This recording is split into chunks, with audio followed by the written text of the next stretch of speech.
और अब बारी है हमारे खास सेगमेंट चुनाव में आज की। और इस खास सेगमेंट में 5 राज्यों में चल रहे विधानसभा चुनाव से संबंधित दिन की बड़ी खबरें हम दिखाएंगे। न केवल खबरें दिखाएंगे बल्कि उन खबरों के मायने भी समझने की कोशिश करेंगे। तो चलिए देखते हैं चुनाव में आज की कौन सी बड़ी खबरें रही।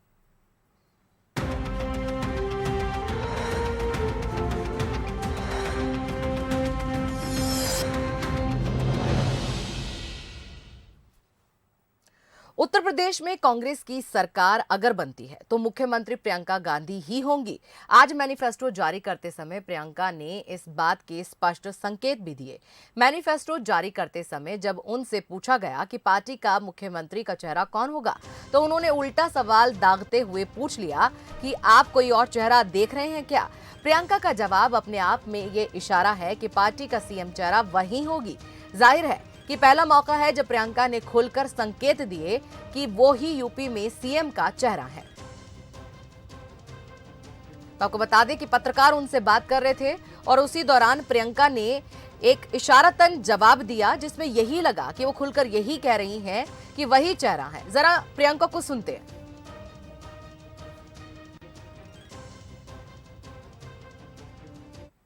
आप चेहरा होंगी या आप मुखर तरीके से आगे होंगी, लेकिन आपने अभी तक कोई क्लियर कट जवाब दिया नहीं। आप हमेशा कहती हैं जब टाइम आएगा तो बताएंगे।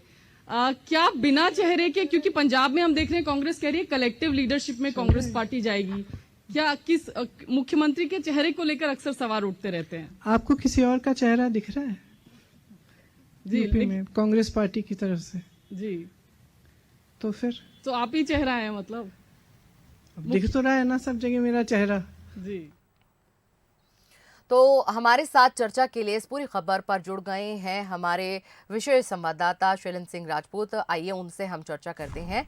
शैलेंद्र जी, आपसे तो सवाल अब सबसे पहले यही बनता है, और इस तरह से खुलकर वो जब प्रियंका ने कह ही दिया कि हाँ मैं ही सीएम का चेहरा हूं, तो ऐसे में जो चुनाव है आप प्रभावित हो सकते हैं क्या? प्रियंका के नाम पर वोट पड़ सकता है, आप क्या समझते हैं? देखिए शाहिदा जी, अगर मैं 80 के दशक को याद करूं, इंदिरा गांधी के टाइम या राजीव गांधी के टाइम, अगर कोई कांग्रेसी ये सोच भी नहीं सकता था कि गांधी परिवार का कोई सदस्य किसी प्रदेश के मुख्यमंत्री पद के लिए अपने आप को दावेदार बताएगा। लेकिन ये भी सही बात है कि दिल्ली का रास्ता उत्तर प्रदेश से ही होकर जाता है। बिल्कुल। लेकिन फिलहाल जो चुनाव में हालात है, ऐसा लगता नहीं कि प्रियंका गांधी के लिए उत्तर प्रदेश से दिल्ली का कोई रास्ता बनेगा, ये नामुमकिन सा है। और जहाँ तक मेरा ख्याल है कि इसमें थोड़ी देर कर दी प्रियंका गांधी ने। अगर यही बात वो 3-4 महीने पहले कहती और पूरी इंटेंसिटी के साथ उत्तर प्रदेश में सक्रिय होती पूरी कांग्रेस के साथ, तो ये बात कुछ हद तक वो चुनाव को प्रभावित कर सकती थी, ये वाली बात। लेकिन अब काफ़ी देर हो चुकी है, चुनाव का नैरेटिव सेट हो चुका है। अगर चेहरों की बात करें तो अखिलेश यादव और आदित्यनाथ के नाम पर ही यहाँ पर चुनाव हो रहा है। प्रियंका गांधी के नाम पर मतलब करिश्मा है उनके चेहरे में, वो करिश्माई व्यक्तित्व हैं, लेकिन वोट पड़ेगा अब ऐसा नहीं कहा जा सकता, क्योंकि मुद्दे सेट हो चुके हैं और कांग्रेस बहुत पिछड़ गई है इसमें। तो मेरे ख्याल से ये इसमें थोड़ी देर कर दी प्रियंका गांधी ने अपने आप को सीएम पद के लिए प्रोजेक्ट करने में। जी, लेकिन शैलेंद्र जी, एक सवाल तो ये भी बनता है कि हम ये देख रहे हैं कि अपने उम्मीदवारों को 70% तक प्रियंका ने खुद चुना है, उन्हें तलाश रही हैं, उन्हें तराश रही हैं। तो कहीं ना कहीं हम ये देख पा रहे हैं कि अपनी एक नई कांग्रेस ही वो उठा रही हैं। क्या कहेंगे इस पर आप? जी बिल्कुल, प्रियंका गांधी एक नया कांग्रेस गढ़ने की लाइन पर हैं। लेकिन देखिए शायद जी, कोई भी राजनीतिक पार्टी है उसको 3 स्तर पर हम देख सकते हैं। जो ऊपर नेतृत्व होता है, जो करिश्माई नेतृत्व होता है, जो कांग्रेस के पास हमेशा रहा है, जो वोट खींचता है। लेकिन इस वोट को मैनेज करने के लिए जो दूसरी लाइन होती है, जिसमें एक पूरी सीनियर नेताओं की लाइन होती है जो मैनेज करते हैं पार्टी के मसलों को और वोट को मतदान केंद्र तक लाते हैं। और तीसरा जो होता है कार्यकर्ताओं का स्तर होता है। तो कांग्रेस की अगर आज की हालात की बात करें तो हम उनके पास 2 चेहरे हैं, राहुल गांधी और प्रियंका गांधी, करिश्माई चेहरे हैं, वोट खींच सकते हैं। लेकिन दूसरी लाइन वहाँ गायब हो चुकी है। उसकी जो भी वजह रही हो, हाईकमान का उसको मैनेज नहीं कर पाना हो या जो भी वजह रही हो, लेकिन और तीसरी लाइन तो दूसरी पर डिपेंड करती। तो ये दोनों लाइनें इनकी अभी बिगड़ी हुई है। ऊपर जरूर नेतृत्व है लेकिन वो करिश्मा नहीं। तो ये कांग्रेस के सामने समस्या है, प्रियंका गांधी के सामने भी और राहुल गांधी के सामने भी। लेकिन अगर आप ये देखें कि उत्तर प्रदेश में जिस तरह से पूरे चुनाव को मैनेज कर रही हैं प्रियंका गांधी, और अकेली प्रियंका गांधी ही कर रही हैं। राहुल गांधी चुनाव के दौरान सिर्फ 2 या 3 बार उत्तर प्रदेश में नजर आए हैं, वो भी जी। बहुत कम। तो प्रियंका गांधी ही पूरा मैनेज कर रही है और उन्हीं जी, के जी। फैसले अंतिम हैं। और जहाँ तक कैंडिडेट जो अभी तक चुने हैं कांग्रेस ने, वो प्रियंका गांधी ने ही चुने हैं, उन्हीं ने तलाशे हैं, उन्हीं ने तराशे हैं। जी। तो प्रियंका गांधी एक लाइन लेकर तो चल रही हैं स्पष्ट, लेकिन इसमें समय लगेगा अभी इस टीम को खड़ा होने में। लेकिन उन्होंने अच्छे चेहरे चुने हैं, जैसे कुछ पत्रकार हैं, उसमें कुछ अन्याय से पीड़ित जो जी, जी। चेहरे उभर कर आए वो समाजसेवी हैं, हैं, बहुत समाज सारे सेवी हैं। तो ये लाइन तो सही है, पकड़ी है उन्होंने, लेकिन इसमें वक्त लगेगा। ये अभी कांग्रेस को इसका इंतजार करना पड़ेगा, पर प्रियंका गांधी है सही लाइन पर। जी शरण जी, आप हमारे साथ बने रहिए। एक और खबर हम चर्चा में लाने वाले हैं। तो आपको हम बता रहे हैं कि प्रियंका की ये नई कांग्रेस ही हम समझ लें, लेकिन लाइन क्लियर नहीं है। अगर प्रियंका को अपने ऊपर ये वोट लड़ना था तो फिर हम कर लेते, उनको मान लेते, लेकिन उन्होंने बहुत देर से अब ये बात क्लियर की है। तो यूपी चुनाव के लिए कांग्रेस ने दूसरा मैनिफेस्टो भी जारी कर दिया है और इस घोषणा पत्र में मुख्य तौर पर युवाओं के लिए कई वादे किए हैं। राहुल गांधी और प्रियंका गांधी ने यूपी चुनाव के लिए भर्ती विधान का अनावरण किया है। प्रियंका ने कहा कि युवाओं से बात करके एक बात साफ हुई कि यहाँ पर सबसे ज्यादा जो समस्या है वो भर्ती की ही है, इसलिए ये विधान बनाया गया है।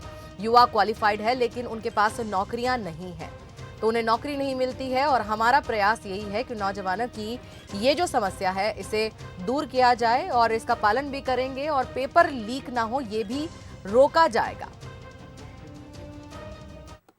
सबसे बड़ी समस्या भर्ती की ही है उत्तर प्रदेश में। जहां जहां हम गए हैं, जिन नौजवानों से बात की है, उनकी पीड़ा बाहर आई है। उन्होंने वो दुखी हैं, त्रस्त हैं, क्वालिफाइड हैं, नौकरियां नहीं मिलती, बड़ी बड़ी घोषणाएं होती हैं, रोजगार नहीं दिए जाते। कोई कहता है 25 लाख नौकरियां दिलवाएंगे, कोई कहता है 20 लाख, लेकिन उनको कभी ये नहीं समझाया जाता कि ये कैसे होगा। तो शलन जी, इस खबर पर भी सवाल कहीं ना कहीं पहले वाले सवाल से मिलता जुलता ही है। आपने कहा कि लाइन तो ठीक पकड़ी हुई है, यहाँ पर नौजवानों को पकड़कर एक बात तो प्रियंका ने साफ कर दी कि उत्तर प्रदेश की अगर जनसंख्या देखी जाए तो जो नए वोटर्स आए हैं उसके अंदर लगभग 50% जो हैं वो युवा ही हैं, महिलाएं भी उनमें सबसे ज्यादा हैं। तो लाइन तो ये भी सही पकड़ी है। तो क्या अब महिलाओं को ज्यादा सीट देना, फिर नौजवानों को रोजगार देना, ये जो दो ऑफर हैं ये भी तो कारगर साबित हो सकते हैं? देखिए, जो कांग्रेस का मैनिफेस्टो है आज जो जारी हुआ, वाकई में मैनिफेस्टो ऐसा ही होना चाहिए। लेकिन हमको नहीं भूलना चाहिए कि ये उत्तर प्रदेश है, जहाँ राजनीति की तासीर एकदम अलग है। जो मैनिफेस्टो में जो चीज़ आपकी दिखती है, युवाओं को, महिलाओं को रोजगार की बात है, लेकिन ये मुद्दे अगर सिर्फ मैनिफेस्टो में अच्छे लगते हैं, लेकिन चुनाव जीतने के लिए ऐसा कुछ कांग्रेस नहीं दे पा रही है या कोई भावनात्मक मुद्दा नहीं उठा पा रही है जो उसका वोटर है जो मतदान केंद्र तक आए और उसके लिए वोट करे। तो अभी इसको विडंबना भी कह सकते हैं, लेकिन हालांकि जो वोटों का गणित है, जो जनसंख्या में जो प्रतिशत है युवाओं का और महिलाओं को, उसके हिसाब से जो सोच के कांग्रेस ने जो घोषणाएं की है, वो निश्चित रूप से कुछ वोट तो कांग्रेस के खाते में आएंगे ही इसको। और मैनिफेस्टो इस हिसाब से भी अच्छा है, जिसे उन्होंने विधान कहा है इसको, मतलब वो प्रतिबद्ध है कि रोजगार देने के लिए हर चीज की टाइमलाइन फिक्स होगी, भर्ती विधान। तो ये एक अच्छा मैनिफेस्टो, और कांग्रेस इससे अच्छा और कर भी नहीं सकती थी, क्योंकि उसकी कुछ मजबूरियां भी हैं, क्योंकि चुनाव का नैरेटिव सेट हो चुका है, मैं पहले भी कह चुका हूं, और कांग्रेस के लिए बस यही रास्ता था और वो उन्होंने किया है। जी शरण जी, आपका बहुत बहुत धन्यवाद हमारे साथ जुड़ने के लिए और अपने विचार साझा करने के लिए। तो आपको बता रहे हैं आज कांग्रेस का जो है दूसरा मैनिफेस्टो जारी हुआ है और इसके अंदर युवाओं को रिझाने के लिए भर्ती विधान का अनावरण किया गया है।